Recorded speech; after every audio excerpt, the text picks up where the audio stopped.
ارشاد فرمایا ہم نے حضرت داؤد اور حضرت سلیمان علیہ السلام کو علم عطا کیا۔ علماء نے لکھا ہے کہ اللہ نے انہیں اختیار دیا کہ یا حکومت لے لو، یا دولت لے لو، یا علم لے لو۔ تو انہوں نے کہا مالک ہمیں علم دے دے، تو اللہ نے دولت و حکومت اس کے صدقے سے عطا کر دی۔ تو سب سے بڑی دولت علم ہے۔ تو یہاں کہا کہ ہم نے ان کو علم کے نور سے مالا مال کیا۔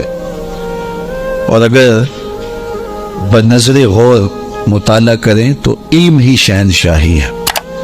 اسی زمانے میں ایک ملک کو فتح کر دیا گیا اور بادشاہ گرفتار کر کے حاضر لایا گیا۔ تو جو فاتح تھا اس نے مفتو کو کہا، اس بادشاہ کو کہا کہ ہم تجھے قتل نہیں کرتے، تمہیں جان کی امان دیتے ہیں، بلکہ اس حکومت میں تجھے عہدہ دینا چاہتے ہیں۔ اب تم بتاؤ کہ تمہیں کون سے منصب پہ رکھا جائے؟ تو اس نے کہا مجھے معلم لگا دو، مجھے استاد لگا دو۔ تو اس بادشاہ نے ہنس کے کہا پھر بادشاہی چاہتے ہو؟ تو یہ بادشاہی ہے، یہ شہنشاہی ہے علم۔ تو کہا ہم نے ان کو علم کی دولت سے مالا مال کیا۔ وقال الحمد للہ الذی فضلنا علی کثیر من عبادہ المؤمنین۔ انہوں نے اللہ کی بارگاہ میں عرض کی کہ ساری تعریفیں اللہ کے لیے ہیں جس نے ہمیں اپنے بہت سے مومن بندوں پر فضیلت بخشی ہے۔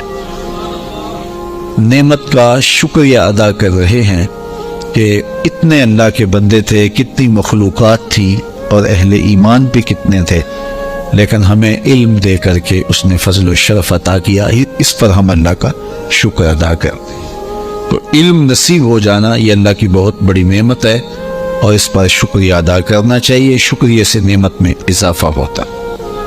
ووارث سلیمان و داود، اور حضرت سلیمان حضرت داود علیہ السلام کے وارث ہوئے۔ قال یا ایھا الناس علمنا منطق الطیر وأوتینا من کل شیء۔ آپ نے کہا اے لوگو، ہمیں پرندوں کی بولی سکھائی گئی ہے اور ہمیں ہر چیز عطا کی گئی ہے، بے شک یہ اللہ کا واضح فضل ہے۔ جو بھی ضروریات تھیں، تخت و تاج کے جو بھی تقاضے تھے، وہ سارے کے سارے آپ کو عطا کیے گئے۔ حکومت ہے، تخت و تاج ہے، دولت ہے، فوجیں ہیں، تصرف ہے، اور غلے ہیں، جائیدادیں ہیں، زمینیں ہیں۔ کائنات کی کوئی شے ایسی نہیں ہے جس کا وافر حصہ انہیں نہ دیا گیا۔ تو کہا کہ ہمیں ہر شے دی گئی ہے، اور یہ اللہ تعالیٰ کا بڑا واضح فضل ہے۔ وَحُشِرَ لِسُلَيْمَانَ جُنُودُهُ مِنَ الْجِنِّ وَالْإِنسِ وَالطَّيْرِ۔ اور حضرت سلیمان علیہ السلام کے لیے ان کے لشکر جنوں، انسانوں اور پرندوں میں سے جمع کیے گئے تھے۔ اللہ اکبر۔ فَهُمْ يُوزَعُونَ، جنہیں وہ بغرض نظم و تربیت جو ہے وہ آپ کی خدمت میں وہ روکے جاتے تھے، اور وہ حاضر کیے جاتے تھے، جمع ہوتے، اور پھر ان کو ایک ترتیب دیتے اور لشکر آراستہ ہوتے۔ یعنی آپ کی ملک میں انسان بھی تھے، جن بھی تھے آپ کے لشکر میں، اور پرندے بھی تھے۔ اور جب آپ کا لشکر چلتا تھا تو ایک سمت جن ہوتے، ایک سمت انسان ہوتے، اور اوپر پرندے پرواز کر رہے ہوتے۔ کتنی شان و شوکت پر مشتمل لشکر ہوتا حضرت سلیمان علیہ السلام کا۔ حتی اذا اتوا علی واد النمل، یہاں تک کہ جب وہ لشکر چیونٹیوں کے میدان میں آیا، اور وہاں چیونٹیاں جمع تھیں، حضرت سلیمان اپنے پورے لشکر کے ساتھ، پوری شان و شوکت کے ساتھ جب وادی نمل میں داخل ہونے لگے، قالت نملۃ یا ایھا النمل ادخلوا مساکنکم، تو ایک چیونٹی نے کہا کہ اے چیونٹیوں، اپنی رہائش گاہوں میں داخل ہو جاؤ۔ لا یحطمنکم سلیمان وجنودہ وہم لا یشعرون، حضرت سلیمان علیہ السلام اور ان کے لشکر تمہیں کچل نہ دیں اس حال میں کہ انہیں خبر بھی نہ ہو، التفات نہ کریں، توجہ نہ کریں، تم ننھی اور مہین مخلوق ہو اور ان کی توجہ تمہاری سمت نہ ہو، اور وہ